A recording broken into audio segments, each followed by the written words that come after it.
So, I've been thinking, in the midst of a zombie apocalypse, what would chronically sick people do? I mean it, like, what would we do? Say that was like a thing that was gonna happen. You probably were thinking this was gonna be like a really serious video. You probably won't actually, because I'm sure the title will have something to do with this. But no, this is literally like last night. When I'm here, I will spend stupid amounts of time on really silly topics, and this is one of them. So I lived through multiple tubes, which I feel like most of us may know by now, unless of course you're coming here for the first time, in which hello. So first problem, this here needs to be changed every 3 months, okay? So problem one, because what if all the doctors are zombies, or if we're in another like post-apocalyptic scenario and everyone's dead? Okay, I need to know how to do this myself, but I need equipment to do that. So I need an ultrasound, an x-ray, a sterile environment, not covered in brains. So this is problem one, okay? So this needs to change. This PICC line here needs to change every 3 months. Problem two, it can get infected. It needs to be sterilized every time you connect and disconnect food to it. So there's our other thing, like how sterile if you're on the road, how can you carry? There are so many problems here. I feel like I can't even number them all, because even as I'm thinking it and going through my head, I'm going, oh my god, and what about this, and what about this, and this. Okay, so you need to sterilize every time you connect it up. You need a sterile environment. There's so much you have to do, and when you disconnect it, and how you carry everything, you have to run, you have to leave things behind, like people get left behind, let alone medical equipment. So how would that work?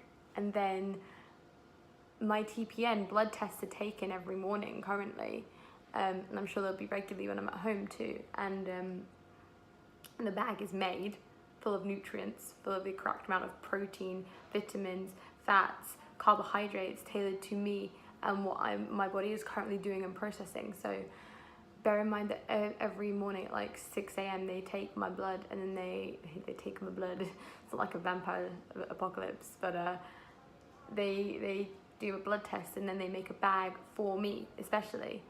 So where would I get this from?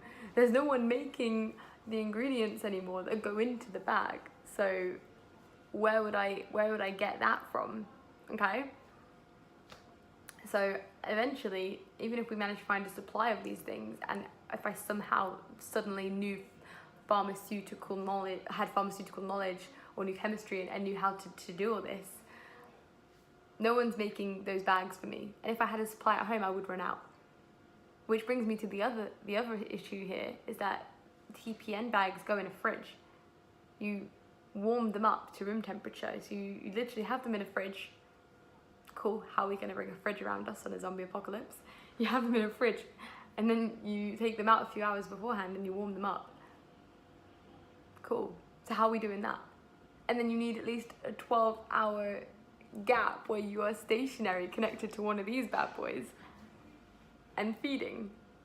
So really good here, unless I find myself in some amazing medical bunker or like some kind of safe town that's, you know, quarantined against the zombie apocalypse or some kind of Armageddon, then I'm kind of screwed. And even then, they'd just probably kill me. I'd be taking so many medical resources away from them. Like, I'd say ditch me. I'd be like, mate, I'm too much effort. Like, seriously, the amount of manpower and money, and or if money is still even a construct by then, but the amount of like stuff that it takes to keep me alive, it's not worth it.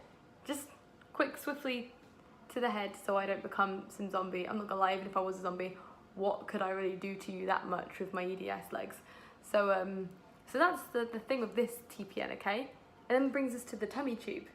So the tummy tube I use to drain, because there's too much acid in my stomach. I'm not eating through my stomach anymore, so I have to drain it, otherwise I can just throw up bile, which is really fun. And it's really uncomfortable, and it can start leaking out around the tube, burning the skin. It's not fun. So that needs doing. So I need sterile things again. Oh, I just hit my water bottle. Sorry, it's probably really noisy. Like this, to connect up to it and use to train. So eventually, again, I'm going to run out of these, okay? Unless I go to find Nutrition and where they are in the UK and just try and break in. This is a great idea. Why didn't I think of that? Okay, so in regards to that, yes, I could find the medical warehouse depending on how far it is in the event of this. If Nutrition or someone from there like logged in at this point and was like, I'm going to go raid and rob Nutrition. No, we're talking about in the event of a zombie apocalypse here. So yes, I could very well go to a warehouse and get their supplies and try and dish them out to people who need them. But this is a lot of effort to stay alive in the midst of a zombie apocalypse, when it's already a lot of effort to stay alive right now. In reality, this is already a lot of effort to keep living. So to do that in the midst of a zombie apocalypse, I think is probably just a bit too much to ask for. And this is one of my conditions. This is for my multiple vascular compressions. So let's not even mention the fact of intestinal ischemia, which, you know, is something that I have going on which needs to be monitored. So that's like, not even considering that. And then we have the next things, the POTS, so the random, oh, there's a zombie, I need to stand up and run somewhere now. Faint. Dead.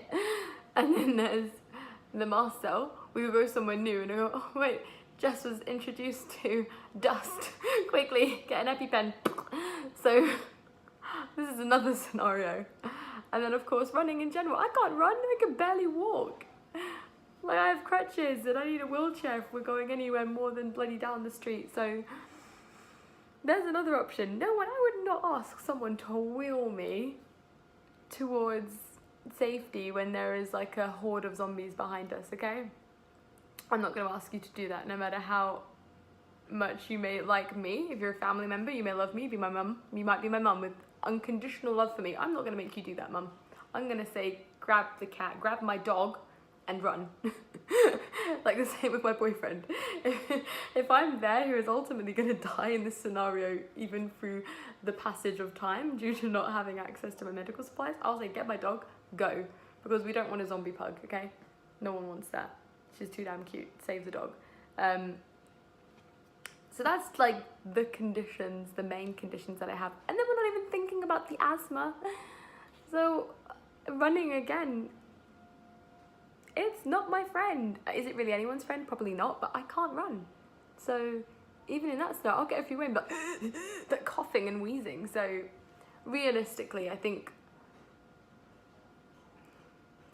this video, I think I was meant to think more of it. This is one of my hospital rants. This is gonna be like a series to keep me occupied while I'm here as well, especially on the days I have no one to talk to. So this is nice. I can talk to you guys or myself essentially.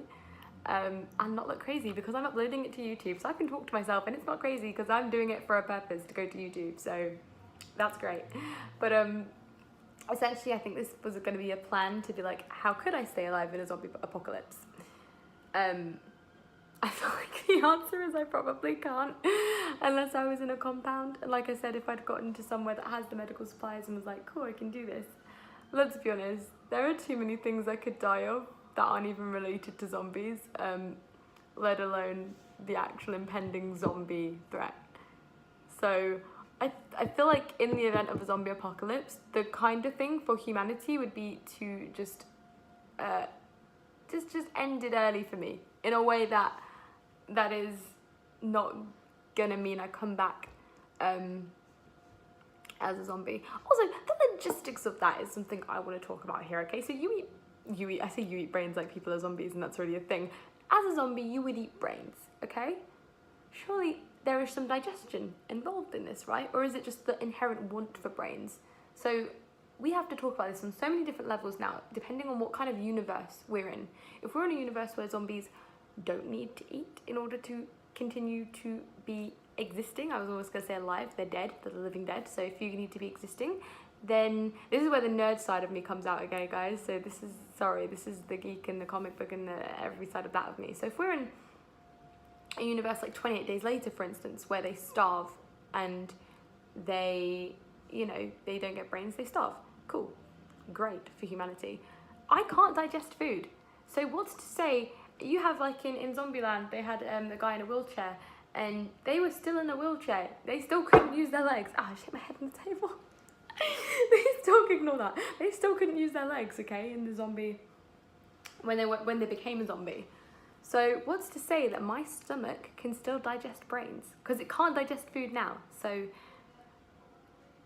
I'll be that like zombie in the corner that eats a brain and then spends the next 4 hours throwing up and like, I can't move.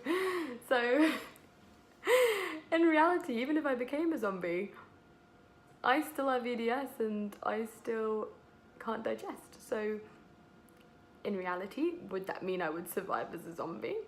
Maybe my life, maybe my quality of life would be better as a zombie. I don't know. I find it fascinating, in honesty.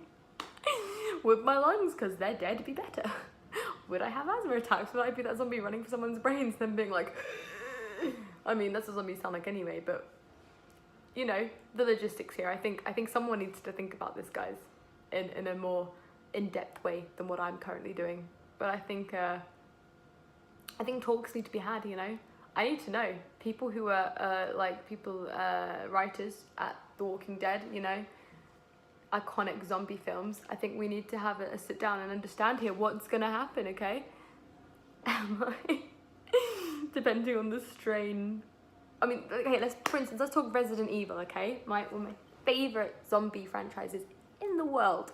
I love them. Okay, so let's talk about, for instance, in the films, Resident Evil Apocalypse, Angela Ashford, so the T virus is used to mutate her to help her with a medical condition, right? So what is to say that in that universe, I couldn't be souped up to some superhuman in the way that Alice is in pretty much every character, every bad guy, and whoever wants to use the T virus. Obviously, it always backfires and always becomes some like fucked up zombie.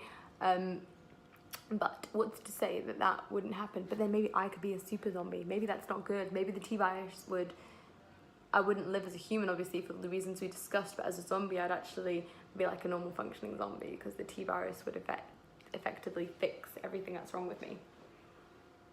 So, or even, and I'm a mutant already. I already have mutated genes. It's the reason I'm blind in one eye, and obviously when you have genetic disorders, that is a mutation of genes as well. So I'm already a mutant, okay?